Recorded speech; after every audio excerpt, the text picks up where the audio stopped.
Hey, Freight Pod listeners. Before we get started today, let's do a quick shout out to our sponsor, Rapido Solutions Group. Rapido connects logistics and supply chain organizations in North America with the best nearshore talent to scale efficiently and deliver superior customer service. Rapido works with businesses from all sides of the logistics industry. This includes brokers, carriers, and logistics software companies. Rapido builds out teams with roles across customer and carrier sales and support, back office administration, and technology services. The team at Rapido knows logistics and people. It's what sets them apart. Rapido is driven by an inside knowledge of how to recruit, hire, and train within the industry, and a passion to build better solutions for success. The team is led by CEO Danny Frisco and COO Roberto Acaza, two guys I've worked with from my earliest days in the industry at Coyote. I have a long history with them and I trust them. I've even been a customer of theirs at Molo, and let me tell you, they made our business better. In the current market where everyone's trying to do more with less and save money, solutions like Rapido are a great place to start. To learn more, check them out at gorapido.com. That's gorapido.com.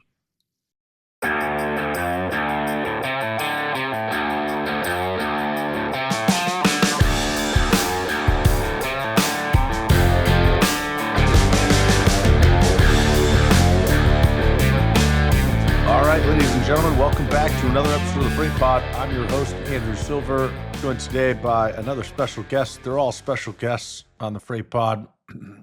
Today's guest is Mr. Clay. I'm going to say your last name. Hopefully it's not wrong. Curran? Clay Curran? Perfect. Yep. Perfect. Clay is the CEO and founder of FreshX, a company that is attacking the reefer LTL space, which, man, this business has been needed. It's interesting. I think in either the first or second Freight Pod episode ever, I can't remember which one, whether it was Kevin Nolan or with Ted Alling, we spent quite a bit of time talking about a reefer LTL business. And I just think it's something that's been needed in our space for a long time, someone to try to solve that problem. So I'm really eager and excited to learn more about what you and your team are building. But before we get into the business, let's talk about Clay, the person, Clay, the man.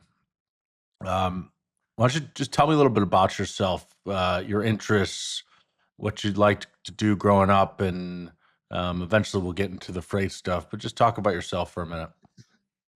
Sure. Yeah. And thanks for having me on. Excited to be here. I guess, my background, I grew up in New York, in Westchester, New York, outside the city, in the suburbs. And I was always pretty, I think, distracted growing up, and didn't have the best focus in school and everything. I got okay grades, but always was kind of getting distracted and exploring new things. Um, I went to college in Ithaca, New York, upstate New York, at Ithaca College, and didn't really know what I wanted to do at the time, but they had a great music program, and I always liked to play the drums and play guitar, and so just went to take music classes and then figure it out along the way. So I pivoted majors a few times in undergrad. I went from physics to creative writing to business, and ultimately settled on finance. And so that was undergrad. After I graduated, I moved to Manhattan and worked at a fund called Prospect Capital. It was a private equity and private debt fund, and I was doing a mix of different things throughout my 4 years there. I was trading bonds, structured products. I was working on the balance sheet of the portfolio, and then handling fundraising support. So got to see all kind of the different sides of that business. Was there anything in that business that brought you to freight, or was there anything freight related in that, or not at all? A little, actually. Some of our portfolio companies were large freight brokerages. So it was my first kind of my first kind of time to learn about LTL, and we had a loan to Global Trans, and so I got to learn a little bit about that company from the deal manager on that. So it was a little bit. A lot of private equity companies touch logistics, and so I got to kind of see things from a pretty removed standpoint. Um, but yeah, ultimately, I didn't really love finance. It felt like I was kind of very abstracted and removed from the real world problems, and that's why I decided to leave that position and go to business school and find something new. And did you always have an itch to be an entrepreneur, start your own business, or was that something that came along further once you had an idea? I think I always did. I don't really like following rules and being told what to do, and so I think that it was always the only thing that was really going to make me happy and satisfied. Um, my parents are both entrepreneurs, so small businesses. But I got to see that growing up, and got to see the kind of the freedom they had and the autonomy, and they really enjoyed running their own business. And so it was nice to see that can be a rewarding path. What's something you learned from your parental entrepreneurs that you've kind of taken as a lesson to bring into your own journey? It's a good question. Um, I think so. One thing is my mom was originally an art teacher, and then she decided to open up her own interior design firm. And I think that she didn't really feel like she was ready, and she was always on the edge about it, on the fence about whether she should make the jump and start a company. Um, and she ended up doing it, and it ended up working out. And it was slow to start, but it over time she was able to build a brand and build a customer base. And so I think the thing I learned is just to take the leap, and you can figure it out as you go. It's not going to be crystal clear from the start. You have to work at it and build it over time. Yeah, I think that's a very valuable lesson, especially for startups, first time founders. It's like I think a big mistake some people make is trying to get all the answers before they do anything because out of fear of I don't know failing or looking like an idiot or missing a step. It's like you can figure out a lot of things along the way. And Vogrich, my partner from Molo, used to constantly make reference to this. I don't know if it's an analogy or what, but he basically said, this business is like building a plane while you're in the air, and you're flying it, and there's still pieces that need to be screwed in, and things need to be added, and you just got to figure it out. Keep the plane afloat, and keep attacking and solving problems, and things will work themselves out. And I think that's a very wise way to think about it because you'll have analysis paralysis if you just sit around trying to get the answer to every question before you kind of say go and start moving. Yeah, and we definitely had that experience too. And I think we not only like built the plane while we were flying it, we changed the whole plane. We ended up totally pivoting, switching business models, switching customer bases. So we actually over the span of 2 years since we launched the company, we got to revenue twice and then shut down the business and started something completely new. And so it was all about learning and I think iterating really fast and kind of just learning as quickly as possible and making those changes.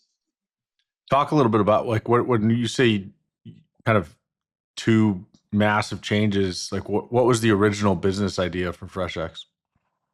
So the original business idea was a last mile delivery business. And so we were going to market as a carrier. We were going to build a model similar to Viho, where we used outsource gig worker drivers and built a last mile business around the food and beverage space. So that was the one thing that kind of stuck the whole time was food and beverage. But we initially were trying to work with those companies to make their last mile more efficient, basically try to take a lot of the packaging out of the equation and basically pack the boxes closer to the end destination. So that was it. We ended up running a pilot. We delivered packages for a summer and got a paying customer for that. So that was phase one. We actually had a different name. We were called Orca at that Okay. time. And why did Orca not make it? Why did you pivot from the Orca plan?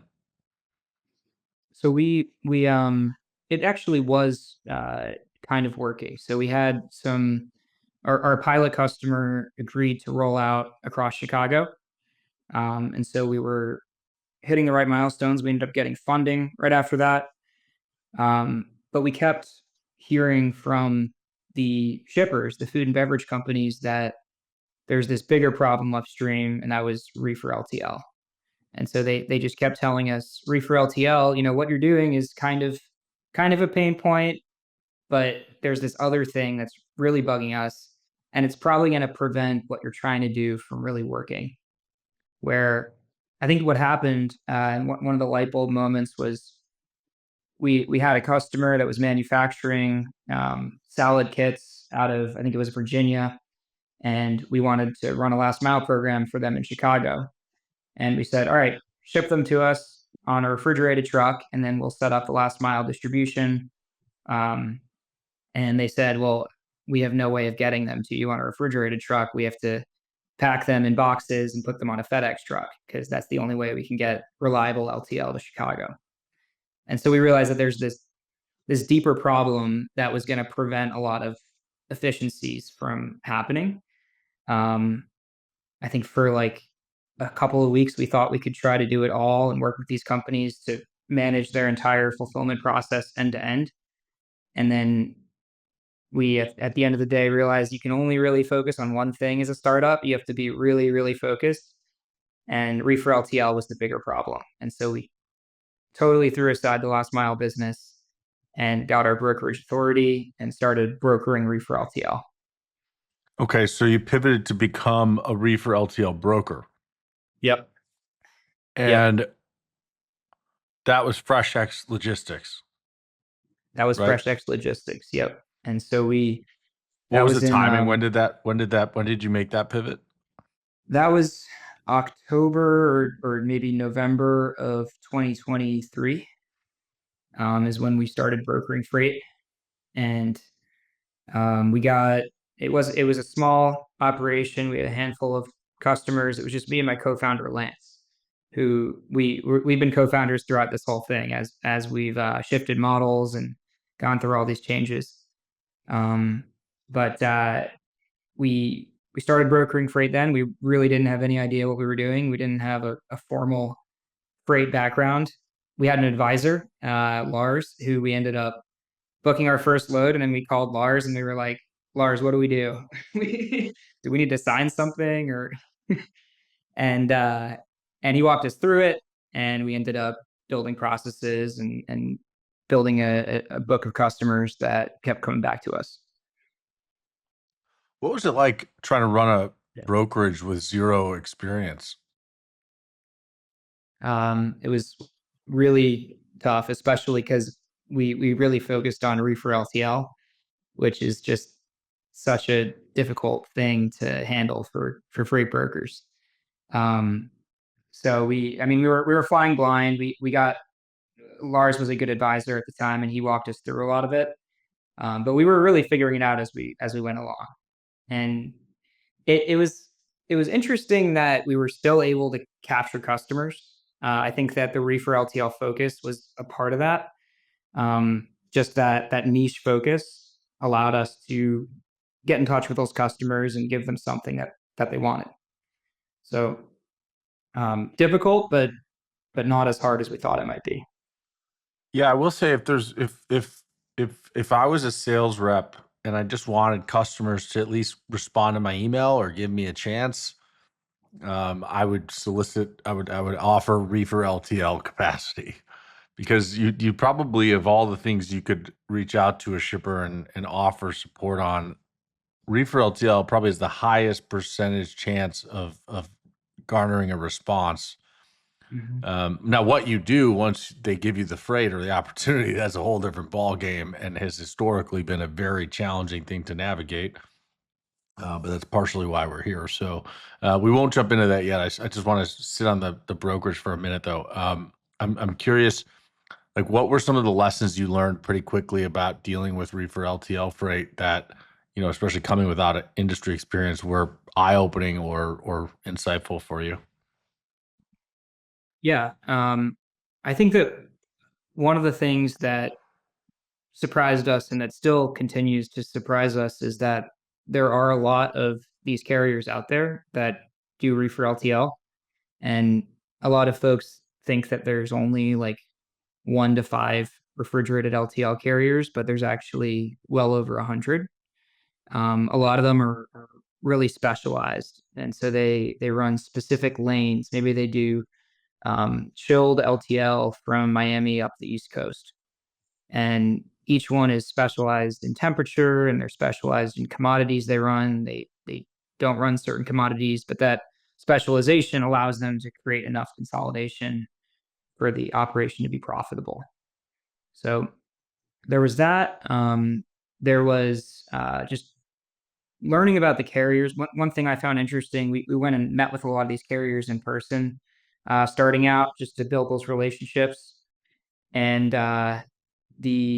the overflow of emails was something that was pretty interesting. So they get inundated with quote requests and orders all day long, and I'm sure it's the case for a lot of carriers, but for reefer LTL in particular, I think it's just pure chaos dealing with all these inbounds. So And it's yeah, are a lot of those inbounds coming from brokers or from shippers directly trying it's to a utilize mix. the services? Yeah, it's a mix, and it depends on the carrier. So some carriers are more known for spot, and so those carriers would be more broker heavy. Some of them will have more contract shipper customers, and it's interesting to see how those companies have evolved over time to have those different specializations and reputations. Yeah, that is interesting. And I actually had a similar kind of purview or perspective as the kind of misnomer you described, where we knew about FFE, Frozen Food Express, as like the big national reefer LTL guy, but most shippers that I knew of were not necessarily didn't have necessarily favorable opinion of them because it kind of felt like they had a monopoly on the market. And then there were what I knew of were some regional players, but it never felt like enough to really make reefer LTL a foothold in my business, whether I was a sales rep or at Molo as a company, because it just felt like there just wouldn't be enough capacity to really service your customers in a way that you felt comfortable committing. So I'm curious. Okay, you're running FreshX Logistics. You and your co-founder, you're kind of running out and trying to get some loads and meeting with these carriers to develop relationships there. How long did you do that before you thought like maybe this isn't the right way to run our business? It wasn't that long. I think the first shipment we had to deal with went sideways and got lost in a warehouse somewhere in California, and we realized really quickly that we weren't going to be able to build a tech company and a brokerage at the same time, and we had to pick a path. We were just so distracted by the brokerage and all of the manual operations and everything. And we also realized that we weren't going to be able to scale the brokerage the amount that we wanted to, because with LTL, you to make the economics work, you need consolidation. You need enough volume to make the economics really work. And as a startup brokerage, that's just impossible to get off the bat. So we realized that we had to build a tech platform that could tap into a wide variety of freight brokerages and aggregate that volume in order to make the economics work. Are you looking to grow your brokerage? Are you struggling to land new customers in these challenging market conditions? Look within. So many companies that tender you freight throughout the domestic United States also have business coming out of Mexico. A year ago, I understand why you might not have seen that freight as an opportunity. But today, Cargado exists. And that means any load coming into or out of Mexico is now an opportunity for you to support. In just over a year, I've been able to see Cargado go from ideation to launch to rapid growth. It's amazing to see how many logistics companies have been able to use Cargado to expand into Mexico to grow their business. Cargado is the first platform that connects logistics companies and trucking companies who are moving freight into and out of Mexico. If you move Mexico freight or are planning to, reach out to Cargado today at cargado.com. That's CARGADO.com. And so what did the pivot look like? I mean, you had raised, talk to me about the fundraising journey for, I guess, each of your businesses, or was it one fundraise and then you've stuck with those partners and they've navigated the pivots with you? Like what is that experience like? Talk to me first what you did and then I'll kind of follow up. Yeah, so it actually is all one business, and that's because it wasn't really the business evolved over time, where we were doing one thing and then we were slowly trying something else, and we relied on the funding to get us through those pivots. So initially, we had raised only $25,000 from University of Chicago, and we I went full time on that funding, and I was like, this is going to last us 6 months max, but we'll give it a shot. We ended Six up months on raising. 25 grand would be impressive. Yeah, well, I was burning my own cash. So. Yeah. Yeah. So at that, and we had we got a developer that worked for free, who was a student at the university. So we had we got by with not very much. But we ended up getting into an accelerator and raising a bit more money. We had raised about 200K by the time we had totally pivoted into a freight brokerage. Um, we tried raising as a freight brokerage, and we were going to build a tech platform around the brokerage and be kind of like Flock Freight for refrigerated was the idea. Um, and I think investors had lost a lot of appetite for the tech-enabled freight brokerages, and so we ended up not raising any money as under the brokerage model. But once we pivoted, it became pretty apparent that we had something that investors were more excited about. And like, what was the process of trying to raise money as a non-freight experienced individual? Like, how challenging was it to generate interest with your lack of experience? Yeah, it wasn't. There was definitely that kind of question, and we got some good advisors. We had Lars, we had your brother Matt, advising us through the whole process. So it helped to be in touch with them and have them in our fundraising material and helping us out along the way. I always told investors we learned 70% of what we needed to know by brokering freight ourselves, and then the other 30% we got from our advisors. Mm-hmm. Our lead investor that ended up leading the round ended up investing because he knew the problem that we were solving really well. So he knew it was real. He had portfolio companies that are shippers that had dealt with that problem. They had a food focused VC fund out of Chicago, and so they ended up just saying, this is a real problem that we see you're solving. We believe in you guys to execute on it. Okay. And so when exactly did FreshX become or become a thing? So we closed the freight brokerage down totally in, I think, April of last year, Okay. 2024.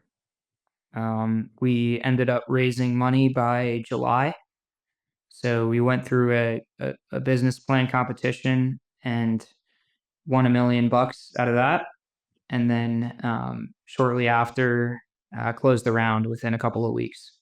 So added And another 1.5. that was Chicago Booth's new venture challenge Yep. deal. Yeah. Yeah, it was. What was that experience like? That was it was a really competitive competition. So the University of Chicago's School of Business holds this competition every year. There's I think 80 teams or so that apply to it, and Mm-hmm. then there's different stages where teams get eliminated. And in our cohort, there was about 2 million in prize money, and 1 million of it went to the first place. So we ended up getting $1 million out of it. But it was a tough competition. There were a lot of other companies in there with revenue that seemed a little bit further along than us. But we had, I think, built up a lot of fast traction with freight brokerages and with carriers, and we made that pretty clear in our pitch. So now, what exactly? Now that I think we're at the point now where I want you to tell me exactly what FreightX does, the current business after two pivots. Yeah, so FreshX is a it's sort of a marketplace for refrigerated LTL. So what we ended up doing is we built relationships with most of the refrigerated LTL carriers across the US and some in Canada. We have a little over 80 carrier partners currently. Those carriers have worked with us to map out all of their pricing, their rate sheets, schedules, and we built a pricing engine around it. And so then we sell a product to freight brokerages that looks like Google Flights for refrigerated LTL. So freight brokerages can go in, they can run a search with zip codes, pallets, weight, temperature, commodity, and get back instant price quotes from refrigerated LTL carriers. Um, it's sort of the tool that we wish we had as a freight brokerage back when we were brokering freight. Mm-hmm. We found that even if you knew the 10 carriers that did LTL reefer out of Chicago, you still had to email them all for a price quote to find out who's going to be best on any given lane. And that process was time consuming. You'd end up waiting hours to get a response. Half of them don't respond to you at all. And so this is something that we had tried to back into their pricing and do this all different ways. But the need for instant rates was really clear to us. And so, do the carriers provide you the rates in advance, or you help them to develop the rates? They provide us with the rates in advance. So they send us over rate sheets in different formats. Sometimes it's PDFs, spreadsheets, whatever they have on hand. It's either hundredweight based rate sheets or it's pallet based. They apply fuel surcharge, but we work with them pretty closely, almost in a like consulting partnership where we are building maps and showing it to them and saying, does this look right? Do you want us to shave off Sacramento? Or and we map it out pretty closely with them, get all the rates dialed in, and then have them test. And then once they approve the rates, they go live to all of our customers. What's been the most challenging part of the early stage of building this? Yeah, I think it was definitely getting all the carriers on board. We when we first started, we had like one carrier partner for the first 2 months, and we were trying to get more carriers online. And we ended up building the entire rating engine around this one carrier's pricing, and then found out that it was totally different than what the rest of the market did, and we had to throw the whole thing away. Um, so building those relationships early on and getting carriers to trust us and actually see that we're trying to do something good here and grow the pie. We're not a brokerage. We're not trying to steal their business. It was hard for us to even get those conversations, let alone get them to provide pricing and coverage to us and invest their time into working with us. The way we ended up accomplishing that was traveling a lot in the beginning, and we would uh, we would go out to Florida or Wisconsin or wherever and meet with the carriers, meet with the owner of the company usually, and talk to them for a couple of hours and show them mock-ups. And it was kind of funny how these carriers are really standoffish on the phone, where it's like hard to get them to talk to you and listen to what you're saying. And then once you show up at their dock and you meet with them in person, they're super friendly and they're down to talk to you for hours. So that was kind of the unlock for us in the beginning, was traveling around and just building those real relationships with those folks and showing that we were willing to invest that time ourselves. Yeah, I was going to ask, why do you think that is? Because I've noticed that too, and I think you could say that's true on the carrier side. It's also probably true on the customer side, where people can seem so standoffish when you cold call them or email them, but then once you're face to face, sitting in their office, it's like a whole different person. I mean, I think it's probably true for me a little bit. I think they just get a lot of spam calls. They get a lot of, I think, a lot of freight brokers and shippers probably calling them asking for price quotes, and then it doesn't end up turning into a real business opportunity. So it's a lot of time. I think their Feel time like gets you're, wasted. yeah, Yeah. Um, so I think that's probably a pretty big part of it. Our Some of our carriers have had bad experiences with brokers in the past, um, you know, using their own pricing against them or back soliciting them. And so there's definitely among the carrier base a little bit of aversion to freight brokerages, which we're trying to solve with the platform and provide more transparency vetting around the brokerage customer base, and then also streamline the process of quoting, so that the normal process of carrier quotes 10 shipments just to win one. On our platform, it's a little bit more attractive for a carrier because they get a load sent to them pre-quoted at their rate. got it. So it already has to meet the requirements that they're looking for it to even show up as an opportunity for them. Yeah, that's right. I like that. And in terms of on the other side from the carriers, are your customers exclusively brokers, or can shippers sign up as a paying customer as well?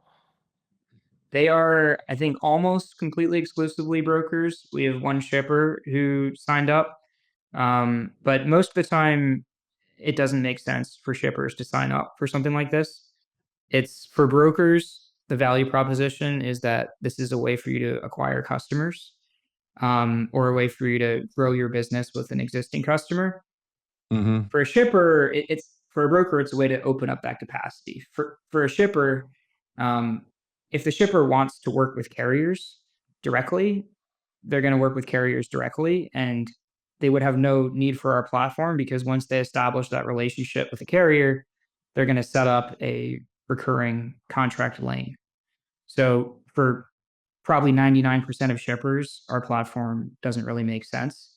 Whereas brokers have a much greater need for capacity everywhere, that they can constantly plug in new requirements and find the best available capacity for those lanes.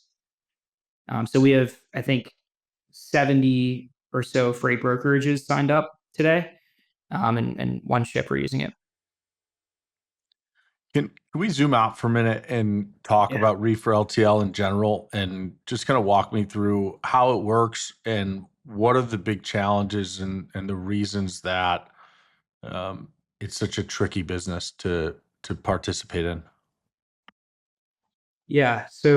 Um, so refrigerated LTL carriers are really consolidators. So what these businesses look like is they're usually third generation family businesses or so that have been around forever. They have a reputation. They have a cold storage, at least one cold storage cross dock. Sometimes they have up to 10, and they have a fleet of, call it, 25 to 500 assets. And so these carriers are picking up around their facility, usually throughout the week, and they're picking up, and call it a 100-mile radius around the facility. They consolidate at the cross dock, and they specialize in specific temperatures depending on the storage space they have, and specific commodities. But they consolidate and then they ship out, usually on Thursday or Friday, to wherever they go. They usually hit all their deliveries Monday and Tuesday of the following week.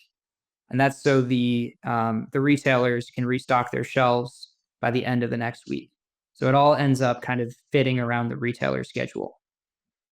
But these, I would say 80% of the reefer LTL carriers out there operate that way. So they usually have a constrained pickup area where there will be a number of reefer LTL carriers out of Chicago that's totally different than the network out of Los Angeles. But across those carriers, they'll go nationwide, depending on what they specialize in. But there's a carrier called Badger State Western. That's was one of our earliest partners. They're based out of Abbotsford, Wisconsin. They pick up, I think, about 150 miles around Abbotsford, and then they ship out to the West Coast.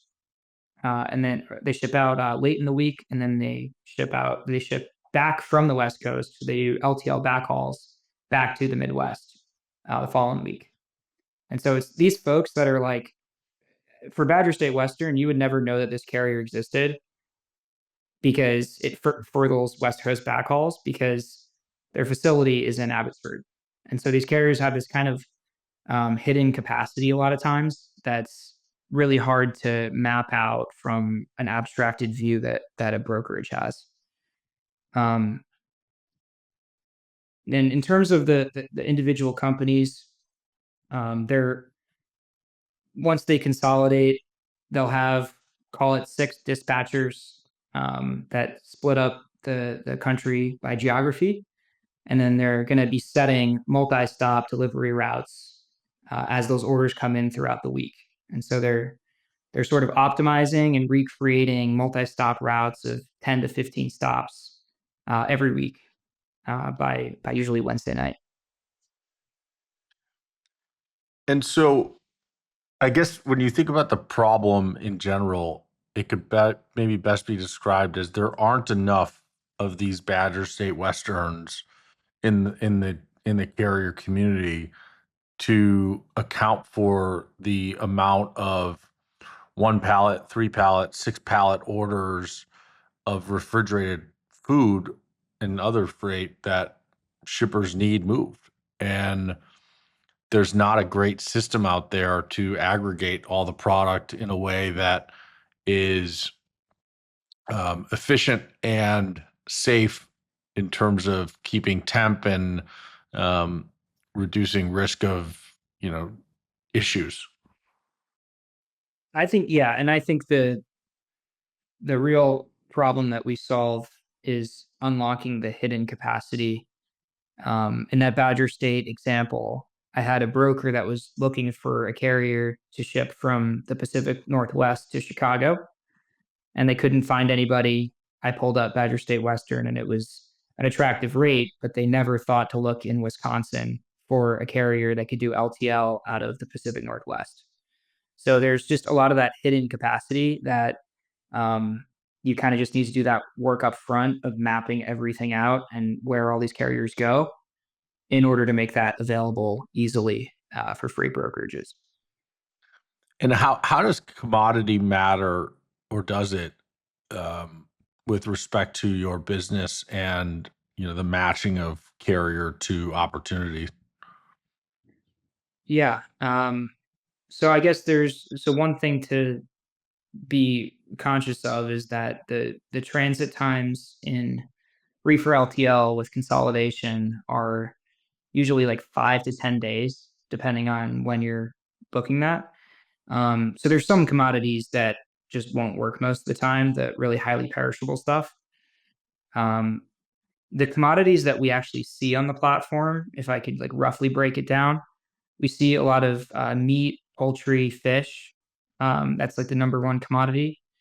We see juice concentrate, dairy products. We see like coffee and powders, alcohol and non-alcoholic beverages. Across those, I think those are the like top 5 or 6. Typically, one thing that we found kind of interesting is that some of these commodities have really tight temp requirements. So you might have a specific produce commodity that has to ride at 36 degrees continuous, Mm-hmm. and so that may or may not work, because a carrier might say our trailer fluctuates between 32 and 40, and we can't guarantee 36 degrees continuous. So what happens on our platform is once an order gets requested with the carrier, we connect the carrier and the broker in an email, and they communicate directly to work out all the specifics and whether this commodity is actually going to be a fit, whether there's risk of cross contamination. Because of the nuances of this mode, you have to kind of just open up the communication channels and let folks coordinate directly around those types of things. Yeah, I'm curious, like, do you bear any responsibility when a claim arises due to, temp issues or, cross contamination, things of that nature? Have you had anybody come back and point the finger at you, or do you completely absolve yourself in the transaction? I mean, yeah. So we're not co-brokering. Our pricing model is that it's a subscription for brokers to access the platform, but we don't even take transaction fees. So we're not dealing with claims or anything like that. We make it clear, this is part of the reason why we had to do this pivot, is it's just so distracting dealing with all those types of things. We're positioned more like a load board, where it's a subscription to access it, but the service we provide is visibility. It's not co-brokering or anything like that. Attention freight brokers and 3PLs, Greenscreens.ai is transforming how freight professionals price and quote freight. With AI-powered pricing and real-time market intelligence, Greenscreens delivers accurate, reliable predictions to help stay competitive in a constantly shifting market. Whether managing spot rates or long-term contracts, Greenscreens empowers brokers to quote with confidence and boost profitability, removing the guesswork from freight pricing strategies. Trusted by over 220 brokerages, Greenscreens is leading the way in the future of freight pricing. And now there's Illuminate, Greenscreens' latest product designed to shine a light on deeper freight market insights. Illuminate provides unparalleled visibility into spot and contract freight trends, giving users a clearer view of pricing fluctuations and market conditions to inform smarter, more profitable decisions. Visit greenscreens.ai/thefreightpod and discover how Greenscreens and Illuminate can help win more business more profitably. And have you had issues arise on the platform with claims and such? And like, is there anything you can do? Like, it's clearly a problem. There's a reason that you moved away from it in your own business initially, realizing that the claims are a big problem. And it's why I think a lot of companies stay away from it. I'm curious. I definitely see, if I was you, I also would kind of hands off, avoid, bearing any responsibility there. But I'm just curious if there's anything you can do as an organization to help mitigate some of those issues arising. Yeah. So the claims rates that we've seen are really low, much lower than we expected. We thought that we'd be seeing claims a lot more often, and I think I've only seen one instance where there was a claim. Now, maybe it's happening outside of our purview, and it's just going directly between brokers and carriers. There's only one that we've been aware of, and we've seen 1,500 loads booked on our platform to date. And that's on the platform. There's more business happening off the platform when a broker and a carrier develop a relationship and they set up a weekly run.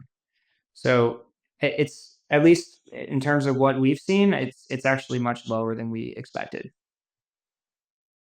In terms of like what we do, we leave a lot of the vetting process up to brokers. We want to be a sort of like Switzerland third party, where we're not picking and choosing which carriers are on the platform versus off. So brokers do their own vetting process. We are going to start displaying in the next, I think, week or two, more stats around liability coverage for each of these carriers. So typically these carriers have the standard 100K cargo liability, and then they sometimes have a per pound insurance limitation, liability limitation. And so that's going to be visible on the platform within the next 2 weeks on the quoting page. So, in essence, your business is kind of working to digitize as many of the processes in refrigerated freight as possible versus like fundamentally rethinking how to move refrigerated freight, right? It's not the latter. The No, latter feels yeah, like a massive yeah, you're right. undertaking. Yeah, yeah, it's I mean, really, we think about it as it's visibility into capacity. So we are making capacity and pricing more clear to freight brokers. They can more quickly and easily make decisions around which carriers to reach out to for a given customer. That's how we're thinking about our roadmap as well. So outside of reefer LTL, a couple things that we're looking at right now are one is on the transportation side, backhauls. So we're working with one of the leading refrigerated private fleets in the US to post their backhaul capacity pre-priced as temporary capacity. A lot of our carriers need backhauls because they finish their multi-stop route across the country somewhere, and then the driver needs to get back, and so they need truckload backhauls. Mm-hmm. So we think that there's an opportunity to make that backhaul capacity more available on the same platform. And then the other thing that we're pursuing right now is cross docking for OS&D.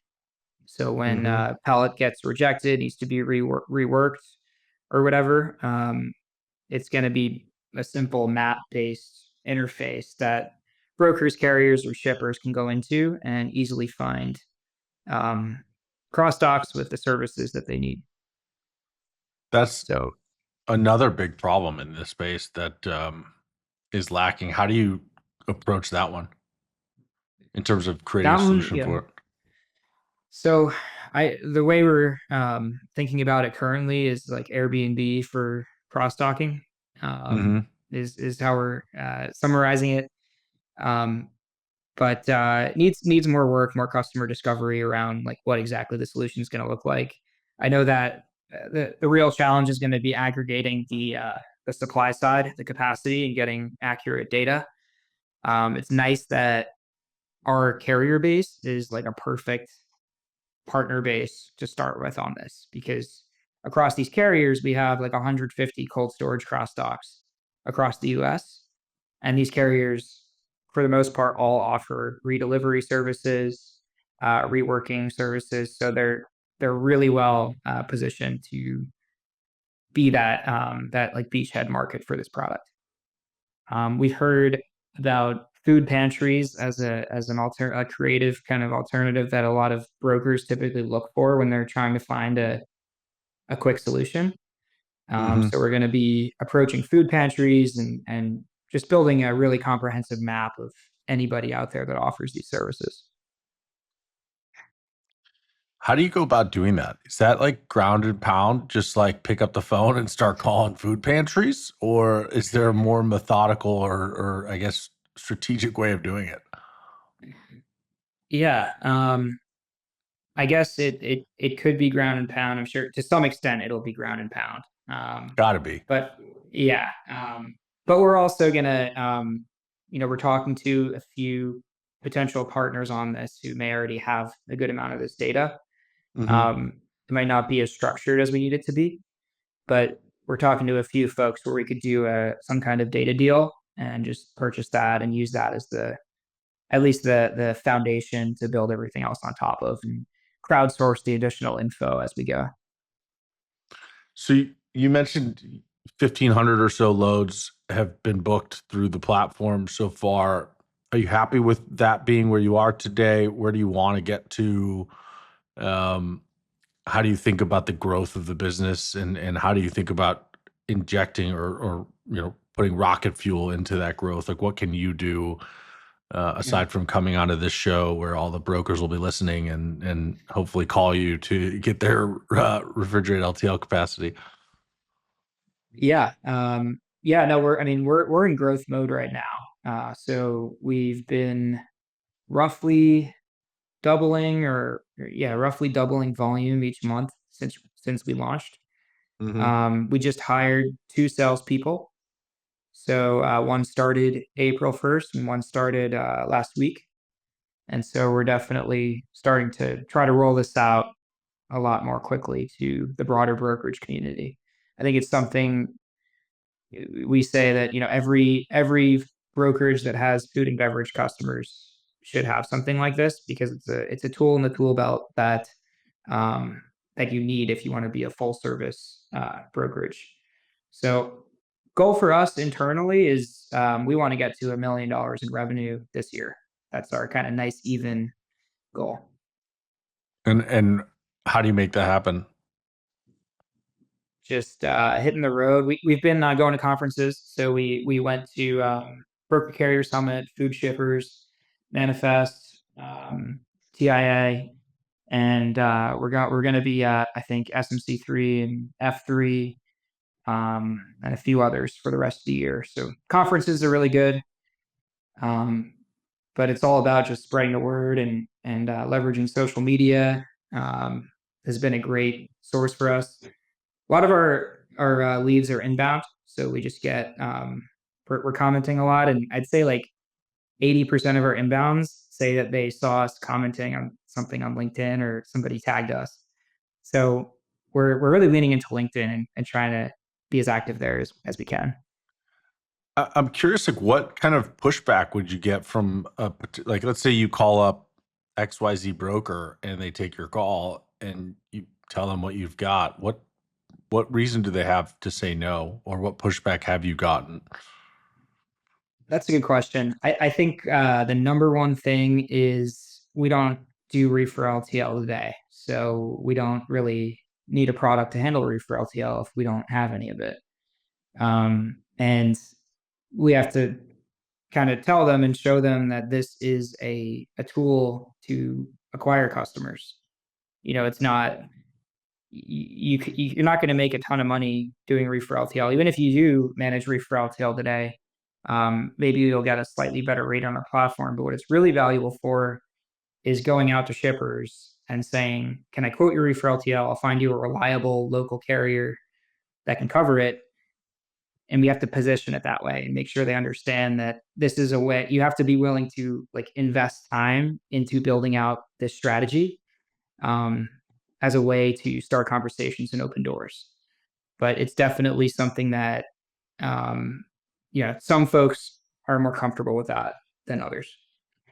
Yeah, I mean, if you participate in food and beverage, this is something you should be doing. I don't understand why you wouldn't.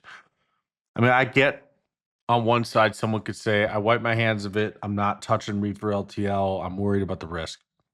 But that's where I disagree with, and I don't know if maybe I heard it right, but that you're not going to make too much money. I mean, if anything, I think you can make more money on reefer LTL than you can on a lot of truckload.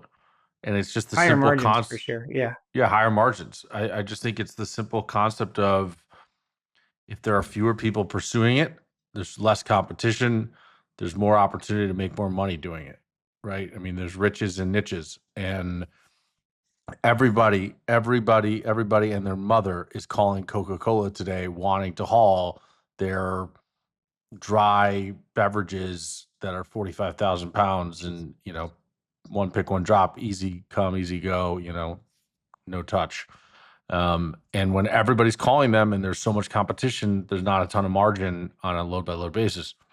Not everybody is calling and asking to take your 4-pallet reefer LTL load from, LA to Fond du Lac, Wisconsin. And so there's less competition, more opportunity to quote a little bit higher and expect a little higher margin. So I don't know. I don't know why. Like, I wish I had this tool as a broker, just because it was frustrating. I always wanted to figure out how to do reefer LTL, and I think that this is one step. I do think there's like a fundamental solution that could be created, but that's like, and when I say what I mean is, I don't think there's enough available capacity for the amount of reefer LTL that is needed in the market today. And that's a structural issue in the industry more so than it is a technological one. I think that you're figuring out how to make lemonade with lemons. And that is to take the existing infrastructure and capacity and apply technology in a way that creates the visibility that you're talking about. Which again, that's a solution and it's better than what was available yesterday. Yeah. And I think our hope is that the capacity can grow and like basically these businesses can grow over time. And as more freight flows to LTL consolidation versus truckload, those companies will lease more assets and grow their coverage base. So we had a carrier reached out to us because they were getting a good amount of business through the platform, and they said, "Hey, we want to open up a new lane out of Dallas." And they previously had nothing out of Dallas, and they said, "We want to open up frozen out of Dallas. Can you help us build the volume?" And we said, "Yeah, sure." So we launched it, and they're already getting volume through the platform. So I hope it can be like, lifts all seas kind of thing and help the LTL consolidation industry grow and become more attractive in the process. Yeah, see that. So that was where I was going to go next. Is I wonder if there's a way where you can leverage enough data to create the capacity that's needed in the market. And what I mean by that is if you aggregate enough brokers on the platform over time to truly get a really, really good understanding of what's available in terms of where is the freight that needs to be moved, then it's as simple as going to some of the existing carriers on the platform and say, hey, right now you're running from Portland to, Wisconsin. I see that among the 50 brokers here who've been posting opportunities in the last few months, there's enough freight going from, I don't know, Twin Falls, Idaho to Wisconsin. If you just set up an option there to pick up freight and whatever, and you can make it a consistent sailing schedule for you to run. So like, I Yeah. almost feel like, chicken and egg, you can be the one feeding the opportunities back to the carriers to say like, there's enough freight here to make this a meaningful part of your business. Yep. Yep. And we're definitely planning on doing that and helping them see where the opportunities are to grow and fill that demand. We're currently working on a carrier user interface where they can get a dashboard and see where those opportunities are. I mentioned the loads number, but the search volume is much higher. We've had over 50,000 searches since we launched 6 months ago. And so all that search volume is pretty valuable to the carrier base in terms of just seeing where that volume is and what is uncovered by the existing carrier base, which we have most of it on the platform currently. And there's Yeah. definitely pockets. I mean, there's like a few lanes that come to mind right now that I'm like, there's a lot of searches from like Arizona to the East Coast, for example, that there aren't a lot of carriers that cover that. And so there are probably a handful of these opportunities that I think are ripe for picking. At Molo, we built a great company, and I'm proud of the work we did. We knew when to ask for help, and sometimes that meant going outside of our own company. I'm proud we built an ecosystem of trusted partners like Metaphora. When we needed differentiated industry expertise in business consulting or technology services, we looked to Peter, Ryan, and the team at Metaphora. They've consistently delivered value in the transportation and logistics space for over a decade for mid-market and enterprise brokers, for shippers, carriers, private equity, and freight tech companies. At Molo, we use Metaphor to solve problems we simply couldn't on our own. Metaphor is the only partner you should trust to help you win, whether that's doing ops and tech diligence, growing revenue, optimizing spend, or selecting and building software. Go check them out at metaphora.net. That's METAFORA.net. What advice would you give to brokers that are interested in participating in reefer LTL but know nothing about it? Like, what do they need to learn other than call you and use your tool? What do they actually need to learn to to do this well? What are some of the pitfalls and mistakes that can be made if they're not well prepared? Yeah, and we usually do like a training session, and we try to get as many people on as we can because we know that for a lot of these brokerages, they're stepping into this for the first time and they're not as familiar with how this works. So we go Mm-hmm. over a lot of this in those calls. But the main things to be aware of are schedules, just what the schedules look like, and what you need to be aware of in terms of transit time. If you book earlier in the week, most carriers are shipping out at the end of the week. Most LTL reefer carriers, and so you want to try to book before Wednesday night, or else you're going to miss the cutoff. And they already set all the routes and they assign drivers. So earlier in the week, the better. Um, Another thing is just it's hard to guarantee service. You shouldn't necessarily assume that a carrier can do something. You need to get them to confirm it because it's constantly in flux, and it's so there are so many nuances to reefer LTL in terms of commodities that can and can't be matched up, specific tight temperature requirements, and so currently it's still in the state where there needs to be a conversation with the carrier, and you need to make sure that you're on the same page about what needs to get done. It's not as transactional as truckload can be. Yeah. I mean, because those little nuances, a dry truckload that misses its appointment and can probably get dealt with the next day without issue. You have a little bit more Yeah. risk on a perishable reefer LTL load that misses a delivery by a day. There's more risk there. And the other thing I would say is that it's pretty bad if you burn these bridges because there's not that many of them. So if you burn the bridge for the one reefer LTL carrier that does chilled fresh seafood out of Florida, there's no fallback options. And we have seen some brokers treating this more like a load board and treating carriers more transactionally. And that's a bad experience for them because then once they lose that relationship, they lose that coverage and that kind of capacity. And so the folks that have the most success are the ones that are building relationships with the carriers and thinking of them as partners versus um, just just capacity, commoditized capacity. Do you bear any responsibility, or at least in your mind, to kind of manage the quality on both sides? Like, or is there any kind of review system or process by which someone gets removed? If someone's super disrespectful, or they treat a carrier like shit, or they don't pay the carrier, or vice versa, the carrier does a bunch of shady stuff to the broker. Are you getting those phone calls? And if so, like, where do you feel you have responsibility to step in or do something about anything there? Yeah, that's another good question. Yes, we do jump in if there are issues like that. We have removed customers and we have removed carriers for that reason. So the platform it's a marketplace, and in a marketplace, everyone has to have a good experience, or else it just doesn't work. And so we're paying close attention. We have an assistant who's monitoring literally every load that gets booked and the conversations that are happening and making sure things are going smoothly, and then Hmm. flagging anything for us that needs attention.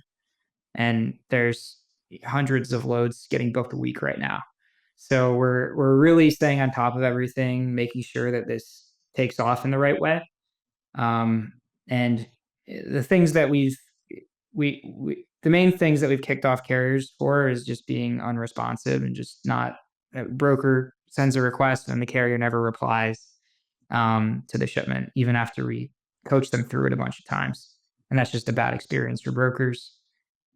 We had a broker being pretty rude to a carrier and multiple carriers, and then we had to talk to them and tell them that we need to pause their account. So it happens, and we're doing all we can to stay on top of it right now.